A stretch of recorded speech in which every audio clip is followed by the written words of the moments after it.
as I said, we've had a little bit of success through the exploration program. We've been able to increase the measured and indicated resources at this particular project from 1.2 million ounces to 1.6 million ounces. But more importantly, as we looked at the project, two unique things came out of the metallurgical test work. First was we're going to be able to achieve better recoveries, it looks like, on the processing of the material.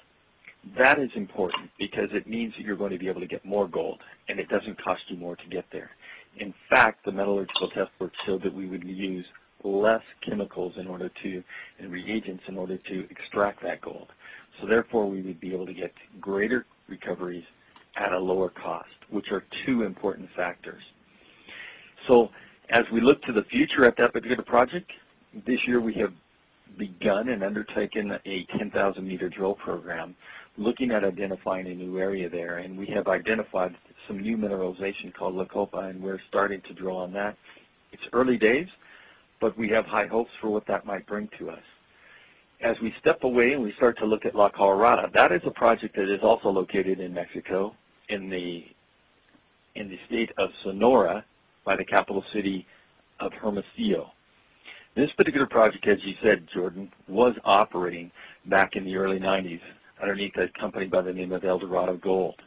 During their tenure of running this particular property, they produced somewhere around 50 to 60,000 ounces a year of gold and anywhere from 100 to 300,000 ounces a year of silver. So historically, it was an operating mine. All the infrastructure still resides at the mine. When we look at this project, we saw great hopes from an exploration perspective. You know, exploration is our lifeblood. It is our future and how we grow this company. Through exploration, we will find our lowest cost ounces. And we see that as a great potential when we started to take on this project this year. At the La Colorada project, we had initially undertaken a 25,000 meter drill program. We finished up that first phase one drilling around the June timeframe. The results were very impressive. We identified a new high-grade structure and two new mineralized areas, Veta Madre and Veta Verde. As we started to look at the particular project, we as a board approved an additional 25,000 meters worth of drilling. Because of the results that we were seeing so far, the goal at that particular project was to try and convert some of the inferred resources into this measured and indicated category. It looks like the drilling was successful. We will be putting out a new report on that drilling, that first phase of drilling, somewhere towards the end of the third quarter. Now, what's important to us as a company is not only does this represent exploration, which could be the potential for the future, but if this project, if everything would line up on it, it could potentially have the ability to surpass San Antonio as being the second mine, with San Antonio being the third mine, just simply from the fact that the infrastructure is already in place at this particular project. So to re-permit and reconstruct and move forward would be easier than starting from scratch. So it's very exciting. It's early days. We don't know the results yet, but so far it's very encouraging, and it gives us high hopes for the future. Now, as we close here, Pete, can you discuss the ultimate goal for Argonaut? I think what you alluded to at the beginning. Is it to build an intermediate type producer for eventual acquisition? And at some point in the next couple of years, do you think you will make another acquisition? And if you are going to acquire, what are you looking for in a potential acquisition as far as the company? Okay, there's a lot in that question, Jordan. But let me start just from the original goals of the company. We would like to grow to become a 300,000 to 500,000 ounce a year type producer. In order to do that, we're going to have some successes internally, and we see, you know, with the addition of San Antonio and La Colorada, some good potential there to grow that production base from where we are today, around 75,000 ounces a year of production coming out of El Castillo. So in order to make that 300,000 to 500,000 ounces a year of production, we'll have to have some additional exploration success and some acquisitions, it looks like. as we look into the crystal ball of the future, when will those acquisitions come, and when might they be, and what would they look like? That's all hard to say at this point in time. But I think intrinsically there are certain things that we look for in projects. First of all, I believe in this smaller mine, this open pit heap leach type operation. I believe they can be very successful. We've shown that El Castillo could be very successful in the things that we've been able to do.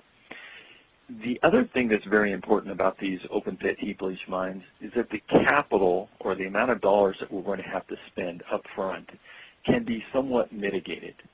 These small heap leaches can be put into production for a relatively low capital investment up front. At El Castillo, since the beginning of 2007 to where we are at the end of 2010, there were roughly $28 million spent on the project for drilling, land purchases, and then building the facilities. So a very low capital investment for a project that today is generating roughly $9 million worth of cash flow on a quarterly basis. That's the kind of property that we're looking for. We saw the same thing when we looked at San Antonio, and we see the potential with La Colorada to be a low capital investment project that could provide superior returns. When we look to acquisitions, we're always looking for acquisitions that not only have today a potential for production, but also have that exploration potential with them too, because that's how we can provide that superior return back. When you have all three things clicking for you, not only construction costs being lower, but operating costs being lower, and capital, as we move forward, capital and recovery is in good shape, then you can have a superior return for your shareholders when we find that exploration to go along with it. And that's what we'd be looking for. As far as where the company goes in 2 to 5 years, that's very hard to say. We hope to continue to deliver for our shareholders the kind of things that we have shown that we have done historically, and we've kind of laid out a path as to where we are going forward in the future with the San Antonio and La Colorada, so we can have a little success there and be able to create superior returns out of those two projects. Okay, Pete, any final comments you want to make as we close? Well, I would say it's an interesting time in the gold sector today. As one person had put it, we're headed in unprecedented and uncharted areas and waters right now. We see gold at an all-time high, yet we see some of the mining stocks somewhat lagging behind. I see great potential in the gold market. I see great potential for gold equities as well as we look towards the future. I'm excited about being back in the business.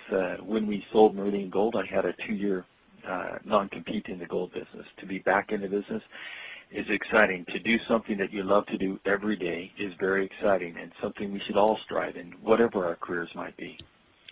But as I look to the future of the gold sector, I see great strength and great potential in this sector for the market. I see strong dynamics and metrics that sit out there for gold growth. And as I look to the future, I see great strength that we can draw from that. And I think that gold equities will in turn rebound and climb with that. Again, I thank you, Jordan, for this time. Thank all our shareholders for their support over this time as well. And look forward to talking with you again in the future. Okay, Pete, thanks so much for your time and insight today. I really appreciate it. All right. Thank you, Jordan.